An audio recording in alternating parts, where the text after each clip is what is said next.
लहानांपासनं ते मोठ्यांना खमंग आणि खुसखुशीत चिवडा हा सगळ्यांनाच आवडतो. आज आपण चुरमुरे आणि पातळ पोह्यांपासून साधा आणि सोपा 10 मिनिटात तयार होणारा चिवड्याची रेसिपी बघणार आहोत. माझं नाव करिश्मा माने. मानेच रेसिपीमध्ये आपल्या सर्वांचं स्वागत आहे. चुरमुरे आणि पोह्यांपासून आज आपण चिवडा बघणार आहोत. तर इथे मध्येच व्हिडिओ कुठेही स्किप न करता शेवटपर्यंत नक्कीच बघा. तर गॅसवर कढई गरम होण्यासाठी ठेवली आहे. गॅसची फ्लेम लो ठेवली आहे. ज्या वाटीने आपण चुरमुरे मोजून घेतले आहेत त्याच वाटीने पोहे देखील इथं मोजून घेतले आहेत. तर कढई आपली छान तापली आहे. त्यामध्ये आपण 2 चमचे तेल घालून घेणार आहोत. पोह्यांमध्ये इथे मी पातळ पोह्यांचा वापर केला आहे. हवं तर तुम्ही तुमच्या घरातील जाड पोहे देखील वापरू शकता.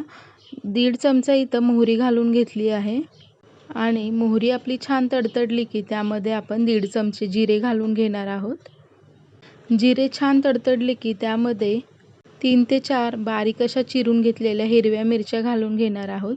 मिरच्या आपल्या छान लालसर रंगाला येऊपर्यंत किंवा कुरकुरीत होईपर्यंत इथं तेलामध्ये फ्राय करून घ्यायचे आहेत आणि कढीपत्तासुद्धा रंग बदलेपर्यंत, कढीपत्तासुद्धा कुरकुरीत होईपर्यंत आपल्याला इथं गॅसची फ्लेम लो ठेवून आपल्याला हे तेलामध्ये छान असे फ्राय करून घ्यायचे आहेत. 2 ते 3 मिनिटांमध्ये इथे बघू शकता मिरच्या आणि कढीपत्ता आपले छान असे फ्राय होत आले आहेत आणि त्यांचा रंगसुद्धा बदलत आलेला दिसत आहे. तर मिरच्या आणि कढीपत्ता तळत असताना काळजी घ्या, अगदी ते छान कुरकुरीत व्हायला पाहिजे. जरासुद्धा मिरची किंवा कढीपत्ता नरम राहिल्यास तर आपले चुरमुरे आहेत ते अगदी नरम पडतील. चिवडासुद्धा 2 दिवसात मऊ पडेल. कढीपत्ता आणि मिरच्या छान अशा फ्राय झाल्या आहेत. त्यामध्ये 1 चमचा हळद आणि पाव चमचा हिंग घालून घ्यायचं आहे.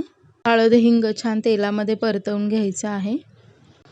गॅसची फ्लेम आपली पूर्ण लो अशी ठेवायची आहे. त्यानंतर आपल्याला 1 छोटा लिंबाचा रस इथे मी पूर्ण घातला आहे. लिंबाचा रस घालून घ्यायचा आहे आणि बघा इथे छान आपल्या लिंबाचा रस मिक्स झाला की त्यामध्ये बुडबुडे येतात.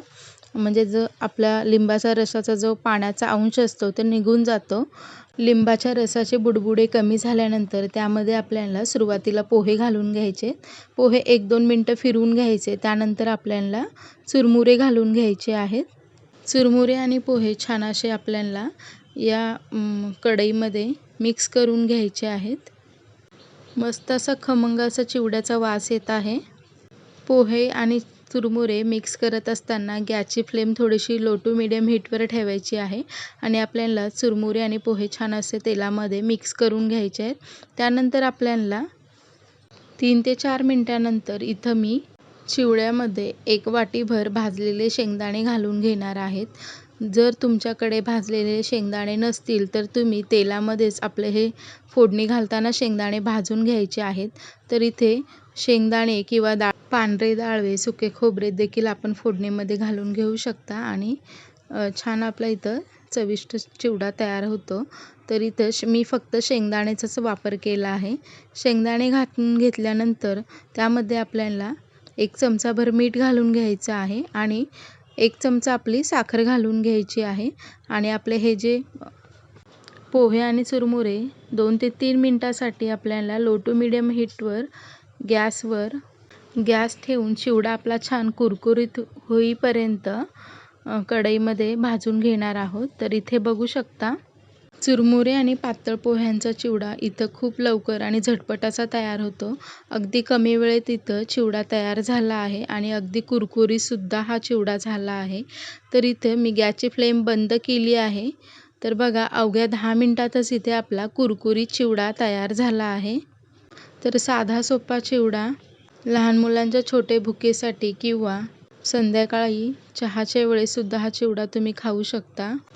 तर इथं कुरकुरीत आणि गरमागरम पोहे आणि चुरमुऱ्याचा चिवडा तयार झाला आहे. व्हिडिओ कसा वाटला आहे कमेंट करून नक्कीच सांगा आणि व्हिडिओ खूप जास्त आवडला असेल तर जास्तीत जास्त लोकांपर्यंत नक्कीच शेअर करा. चॅनेलवर नवीन असाल तर चॅनेलला देखील सबस्क्राईब करायला अजिबात विसरू नका. तर पुन्हा भेटूया अशाच नवनवीन रेसिपीमध्ये. तर इथे बघू शकता चिवडा आपली छान कुरकुरीत आणि खमंग असा झाला आहे. चवीला देखील खूप टेस्टी असा चिवडा लागतो. तर तुम्ही देखील अशा पद्धतीचा चिवडा घरी नक्कीच ट्राय करा.